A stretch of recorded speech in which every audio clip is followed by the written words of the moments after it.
Salut à tous et bienvenue sur la chaîne de Le Strict Maximum. Merci d'avance à tous ceux qui regardent cette vidéo. N'hésitez pas à vous abonner et à mettre un like. Aujourd'hui, on se retrouve pour parler d'une série de romans intitulée L'Anti-Magicien, dont je n'entends pas forcément parler sur YouTube, alors que c'est vraiment le prime du divertissement. Ce qu'il faut savoir de prime abord, c'est que L'Anti-Magicien est une série en 6 tomes écrite par le Canadien Sébastien de Castel. On a même eu le droit à une trilogie dédiée au personnage de Furia Perfax, mais on reviendra dessus plus tard. Sébastien de Castel est donc connu pour ses romans fantastiques qui mélangent aventure, humour, action et émotion, et l'antimagicien ne manque aucune de ces caractéristiques. Avant qu'on ne commence, je tiens à préciser que cette vidéo va contenir des spoilers sur la série, vous ne pourrez pas dire que je ne vous aurais pas prévenu. On suit donc les aventures du jeune Kellen, qui fait partie du peuple des mages Jantep. Précisons que dans ce monde, la magie se maîtrise grâce aux sigils, des bandes tatouées sur les avant-bras, et que ce n'est qu'à 16 ans qu'on peut pleinement les utiliser. Le problème de notre héros, c'est qu'il se rend compte qu'il ne parvient pas à maîtriser ses pouvoirs et qu'il est donc condamné à rester serviteur. Ce qui est bien, c'est qu'on va pouvoir voir le héros grandir et réfléchir. Comme il n'a pas de pouvoir, il va devoir se débrouiller sans, ce qui fait qu'on se prend facilement d'affection pour lui. Alors que son peuple capture un Chakureuil, Kellen, lui, choisit de le délivrer. On comprend directement qu'ils vont avoir un lien fort.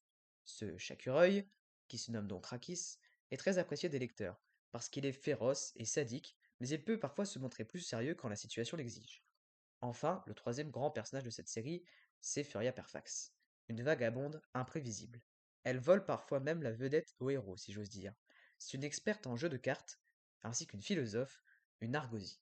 Grossièrement, elle cherche à régler les conflits des pays et à résoudre des mystères, et Kellen l'accompagne dans ses aventures. Mais évidemment, Kellen a une quête, lui aussi. Il doit trouver le remède contre l'ombre noire, s'il en existe vraiment un.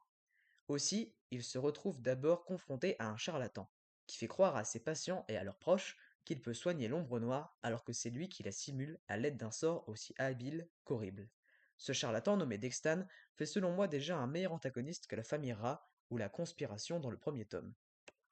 D'un côté, je ne m'attendais absolument pas à l'identité du chef des Chatep, qui n'était autre qu'Abydos, mais j'ai trouvé la manipulation de Dextan bien plus intéressante. À vous de me dire ce que vous en pensez. Pour le troisième tome, disons qu'il me fait l'effet d'un hors-série. Oui, on en apprend plus sur le fonctionnement des Argosies face à une vraie menace, mais Kellen laisse vraiment de côté son projet de trouver un remède contre l'ombre noire, et cette décision me laisse un peu mitigé.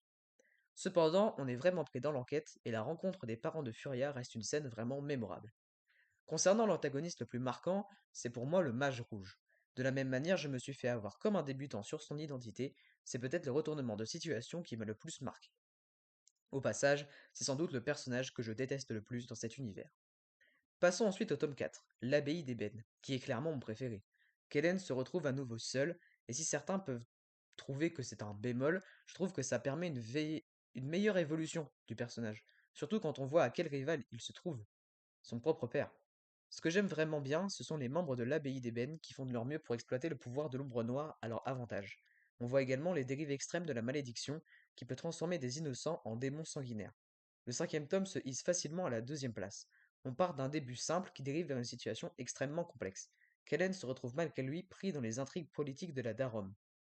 C'est lui, c'est l'occasion de nous faire revenir Furia Perfax, et de mettre en scène une nouvelle enquête qui convoite le trône. Comme pour tous les autres livres, la tension monte d'un cran à chaque chapitre jusqu'à ce qu'on découvre qui est le réel antagoniste, le personnage en qui Kellen avait le plus confiance. J'étais sidéré, tellement j'étais persuadé que c'était un autre personnage. Jusqu'au bout, on se demande comment les protagonistes vont s'en sortir, et c'est tout simplement génial. Pour moi, le sixième tome est peut-être le moins bon de la saga, tant les autres ont mis la barre haute. L'enjeu est colossal et on le comprend bien, c'est simplement assez dommage que Kellen réussisse encore à se faire manipuler par son père. Ce qui est bien, c'est qu'on met en avant le peuple bérabesque, et surtout son dieu revenu que Kellen doit tuer. Les derniers chapitres sont par contre d'une qualité rarement vue. La bataille finale opposant Jantep et Argosy est juste parfaite. Bien sûr, on a encore le droit à un énième retournement de situation, mais ça, on a l'habitude. Je me suis par ailleurs amusé au cours de ma relecture de la saga à voir si j'aurais été capable de prévoir tous ces plot twists, et c'est là que je me suis rendu compte à quel point j'avais été aveugle. Il y a tellement de détails, et le lecteur peut avoir du mal à se détacher du point de vue de Kellen. Le meilleur antagoniste de la saga reste donc pour moi Dextan. C'est vraiment le rival parfait pour Kellen. Et vous, qu'est-ce que vous en pensez?